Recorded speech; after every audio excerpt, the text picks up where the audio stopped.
প্রধানমন্ত্রীর সফর ঠিকঠাকই হবে, অসুবিধা কিছু নেই। না বৃষ্টি হলে প্রধানমন্ত্রীর সফর হবে, আর যোগ দিবসের তো দিন পরিবর্তন হয় না। এই কাল্পনিক প্রশ্নে তো উত্তর দিতে পারবো না। আমাদের এখানে এই সময় বর্ষা হয় এবং কর্মসূচিও আমাদের নির্দিষ্ট আছে। আপনি পশ্চিমবঙ্গ দিবস 20 তারিখেই হবে, 20 জুন। ওয়ার্ল্ড যোগা ডে 21 তারিখেই হবে। এটা আপনি চাইলে ডেট চেঞ্জ করতে পারবেন না। অর্থাৎ তার জন্য আমরা প্রধানমন্ত্রীর ব্যবস্থার সঙ্গে সবাই যুক্ত আছি। কেন্দ্র এবং রাজ্য সরকার যৌথভাবে কর্মসূচি করছে, আধিকারিকরা আছেন, কেন্দ্রীয় মন্ত্রীরাও শহরে আছেন। সব মিলিয়ে আমরা আশাবাদী যে আমরা প্রোগ্রাম সুন্দরভাবে করতে পারবো। আর মনসুন এই সময় হয়, সমস্যা হয়, সেই সমস্যার সমাধান করতে হয়, সরকারকে তৎপর থাকতে হয়। বিগত দিনে সরকার তৎপর ছিল না। কলকাতাতে 13 জন ইলেকট্রিকের ছোঁয়াতে মারা গেলে সেখানে সরকারের কোনো আধিকারিকরা যায় না তাদের বাড়িতে। অন্যরা যেতে চাইলে পুলিশ দিয়ে বাধা দেওয়া হয়। উত্তরবঙ্গে যখন শতাধিক মানুষ বন্যার জলের ত্রোড়ে ভেসে যায়, তখন পুরো প্রশাসনকে আটকে রেখে রেড রোডে কার্নিভাল করা হয়। এসব অভিজ্ঞতা আপনাদের আছে।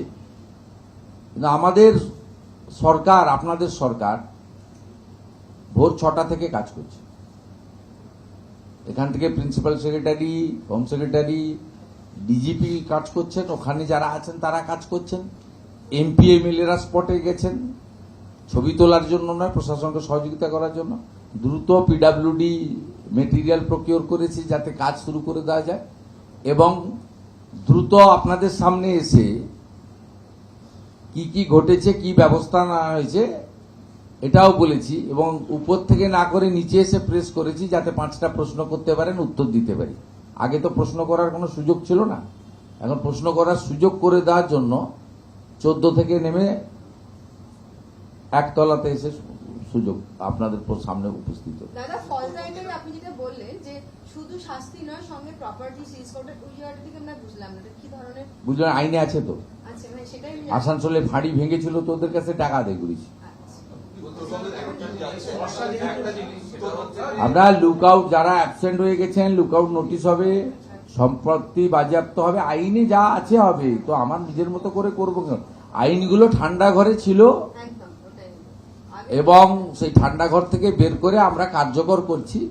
আরো কড়া আইন হোম ডিপার্টমেন্ট আনতে চলেছে পশ্চিমবঙ্গ বিধানসভার এই বাজেট অধিবেশনে।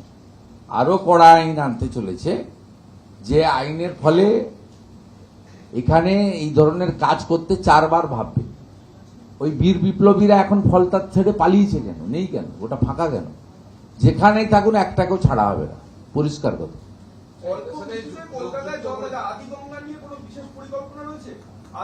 পরিকল্পনা যেটা হবে নিশ্চয়ই হবে, সবে সরকার হয়েছে, পরিকল্পনার মধ্যে সবকিছুই আছে। আদিগঙ্গা কলকাতার একটি ঐতিহ্য। পরিবর্তন আপনাদের চোখে পড়ছে, সেটা পরিকল্পনার মধ্যে থাকবে। কিন্তু আমাদের যেহেতু মনসুন শুরু হয়ে গেছে, উত্তরবঙ্গে মনসুন তো প্রথমে আসে এবং জুন মাসে প্রথম সপ্তাহ থেকে উত্তরবঙ্গে বর্ষা এসে যায় এবং বর্ষা ওখান থেকে আগেও চলেও যায়। এখানে বর্ষা সেপ্টেম্বরের শেষ পর্যন্ত থাকে। স্বাভাবিকভাবে এখন সরকারের প্রায়োরিটি থাকবে যাতে মানুষ ক্ষতিগ্রস্ত না হয় এবং প্রকৃতি সর্বশক্তিমান মেনেও যত তাড়াতাড়ি এই ধরনের ওয়াটার লগিং বা ল্যান্ডস্লাইডের ক্ষেত্রে রিলিফ দেওয়া যায়, আর মানুষকে আগাম সতর্ক করে সরকারি ব্যবস্থা রেখে যাতে ক্যাজুয়ালিটি একদম শূন্যতে নামিয়ে দেওয়া যায়। তারপরেও কিছু ঘটলে চিকিৎসার দায়িত্ব, চিকিৎসার ব্যবস্থা করা, উদ্ধারের ব্যবস্থা করা, এবং আরো যেমন আজকে একটি হাসিমারার ঘটেছে, এইরকম ঘটনা ঘটলে পরিবারের পাশে সরকারের মানবিক দৃষ্টিভঙ্গি নিয়ে এবং দায়িত্ব কর্তব্যবোধ থেকে দাঁড়ানো, এটাই আমরা করতে পারি। আমরা এটা করব। এটা শর্ট টার্ম মেজার, কিন্তু লং টার্মে তো যে প্রশ্ন করেছেন আমাদের পরিকল্পনার মধ্যে আছে। পশ্চিমবঙ্গের বিজেপি সরকারের প্রথম সবচেয়ে বড় আউটরিচ প্রোগ্রাম ছিল পশ্চিমবঙ্গের বিজেপি সরকারের সবচেয়ে বড় আউটরিচ প্রোগ্রাম ছিল জনকল্যাণ শিবির। এই জনকল্যাণ শিবিরটা ইতিমধ্যে শেষ হয়েছে। সেই শিবিরের কোন সম্পূর্ণ তথ্য কি আপনারা এই মুহূর্তে দিতে পারবেন? হ্যাঁ, দিতে পারবো, লিখে নিন। প্রথম দিন একটু সমস্যা হয়েছে, কারণ আমরা আপনাদের দিয়ে দিচ্ছি, আমরা আবার করব, বর্ষা চলে যাক, মানুষ এমনিতেই তো লোকজন খুব ভালো আপনাদের হয়েছে। আমি বলছি, লিখে নিন আপনি, আমার কাছে রিপোর্ট আছে।